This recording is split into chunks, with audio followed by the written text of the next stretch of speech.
जय शनिदेव भक्तों, कुछ एक विषय छूट गया था वो भी बता देता हूँ। कई क्वेश्चन इसमें और भी आते हैं, जैसे क्या शरीर में एक से अधिक भूत प्रेत रह सकते हैं? तो हाँ, रह सकते हैं।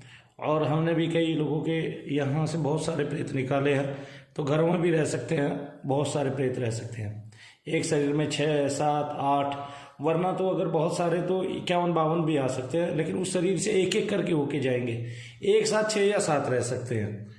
तो एक क्वेश्चन और इसमें वो होता है कि मनुष्य शरीर में प्रविष्ट होने के बाद भूत प्रेत क्या हरदम उसी में रहते हैं?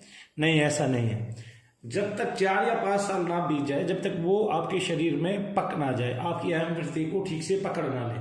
मैं फिर से बताऊंगा कि कैसे घुसते हैं शरीर में। आपकी अहम वृत्ति को पूर्ण रूप से पकड़कर आपके शरीर का संचालन न करने लग जाए, तब तक भूत प्रेत आपके शरीर से बाहर आ जा सकता है।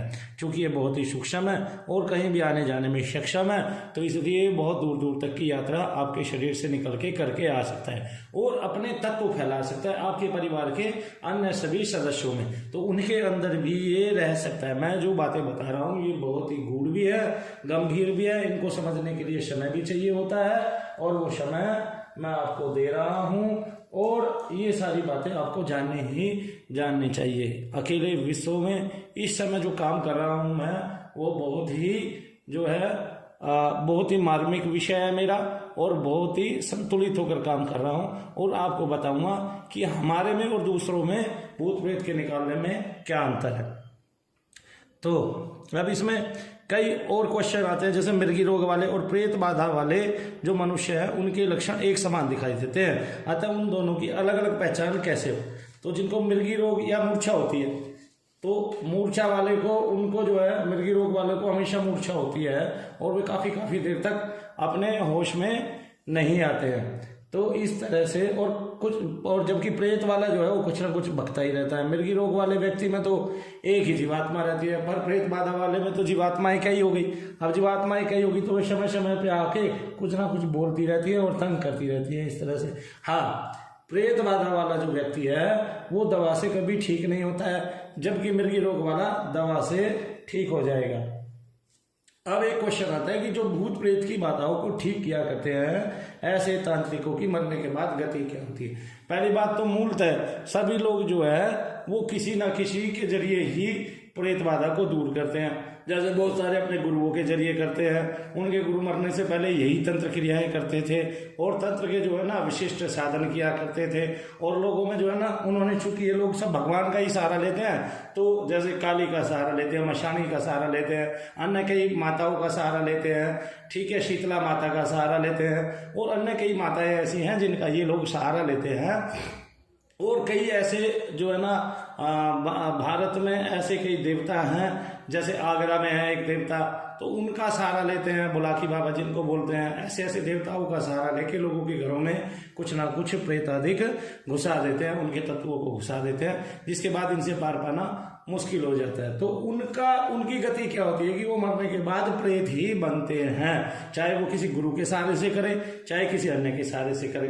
अब मनु भैया की पत्ती कैसे अलग हुई? मनु भैया की पत्ती ऐसे अलग हुई कि आप जब भी आके देखते हैं तो मनु भैया जप करते हैं, हवन करते हैं। जप और हवन करने से ही इसको निकालते हैं। आप देखेंगे मनु भैया जो मैं काम कर रहा हूँ, वही काम पहले लोग किस रूप में किया करते थे? कोई जल में, तालाब में नहलाकर, ठीक है, महिलाओं को, और क्या कहते हैं, उनके प्रेत निकालता था। कोई कैसे निकालता था? जब तक मनु भैया ने नारियल और सामग्री नहीं ली, तब तक किसी ने नारियल और सामग्री करके नहीं दिखाया। तो पहले क्या था, अब क्या था? लेकिन मनु भैया जी ने भी इस पत्ती को एक दिन में नहीं पा लिया है। कोई करत करत अभ्यास के जड़मती होत सुजान। और इस तरह से जो है वो लोग जो है क्या कहते हैं, मरने के बाद जो है सीधे सीधे भूत प्रेत योनि में जाते हैं। बस ये विशिष्ट है कि वो मरने के बाद और भी ज्यादा जो है ताकतवर होते हैं सामान्य भूत प्रेत की बजाय। उनको वो जिन्नों से भी ज्यादा ताकतवर होते हैं। ऐसे बहुत सारे महात्मा जीते जी भूत प्रेत का काम करते हैं, मरने के बाद वे सारे के सारे महात्मा प्रेत ही बन जाते हैं, और फिर लोगों पे जो है ना, लोगों को पकड़ पकड़ कर दुखी करते हैं। तो इसमें एक विषय और मैं आपको गंभीर है वो बता देता हूँ।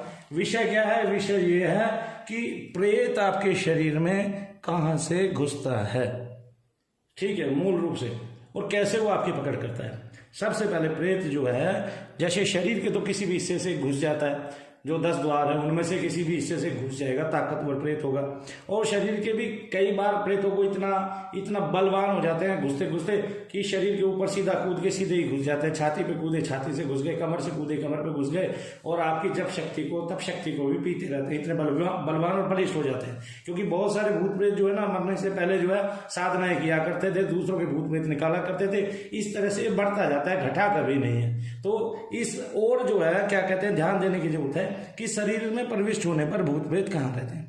सबसे पहले तो ये हमारी अहम वृत्ति को पकड़ता है, अंतःकरण को पकड़ता है और वहीं पर चला जाता है। और हमारी श्वास नलिका के माध्यम से भी ये चलता रहता है। इसके माध्यम से ये हमारे शरीर के अंगों पे कब्जा करता है। इसलिए आप देखते हैं कि भूत प्रेत वालों का ज्यादातर श्वसन बाधा उत्पन्न हो जाती है। यानी कि आज तक 2 महिलाएं तो ऐसी मेरे पास भी आई है जिनको श्वसन रोग था और वो बिल्कुल ठीक हो गई। यानी कि श्वास लेने में कठिनाई उत्पन्न करते हैं, किसी के गले में बैठ जाते हैं, बैठने को जो है, क्योंकि ये वासनाग्रस्त होता है, वासना में होता है इसका शरीर, तो ज्यादातर नाभि के नीचे महिलाओं को बैठता है।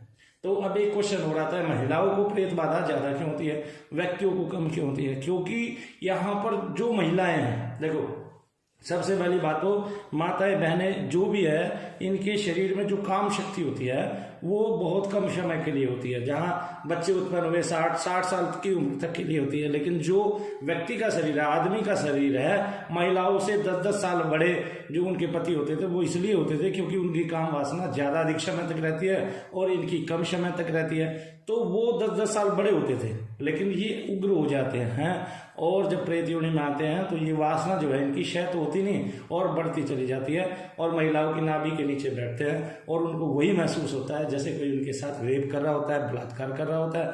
तो इस तरह से महिलाओं को प्रकृति की सारी महिलाएं तो झेलनी पड़ती हैं, पुरुष भी झेलने पड़ते हैं। तो इस तरह से पुरुष को तो बहुत कम हुआ करते हैं। पुरुष को तो जो प्रेत आता है ज्यादातर वही गाली गलोच वाला, लठ पकड़ वाला, इधर उधर मारने वाला, दारू पीने वाला, उसी तरह के जो है ना प्रेत आते हैं। बाकी तो बड़े बड़े महात्मा भी मर के जो इस तरह जीते जी भूत प्रेत का काम करते थे, वे भी महिलाओं को इस तरह से, क्योंकि वासना उनकी क्षय नहीं होती, वासना शरीर में लेके जो है भक्त बन जाते हैं भगवान के और फिर जो है क्या कहते हैं दुखी होते रहते हैं और दुखी करते रहते हैं लोगों को। तो इस तरह से ये सारा का सारा, और ये हमारे ऊपर ऋणी है। जैसे देव ऋण होता है, पितृ ऋण होता है, ऐसे ही प्रेत ऋण होता है। हमारा कोई ना कोई ऋणानुबंध उनके साथ होता है, तभी वो हमारे शरीर के अंदर आते हैं और जैसे ही वो टूटता है तभी ये स्वस्थता से चले जाते हैं। अब हम इसमें क्या करते हैं, प्रेत तो रहता है वो, लेकिन हम जब उसके लिए जप करते हैं तो उसका जो आकार है वो भगवत कृपा से श्वेत हो जाता है। उसके जो मल है वो छटने लगते हैं, उसकी वायु में कमी आती है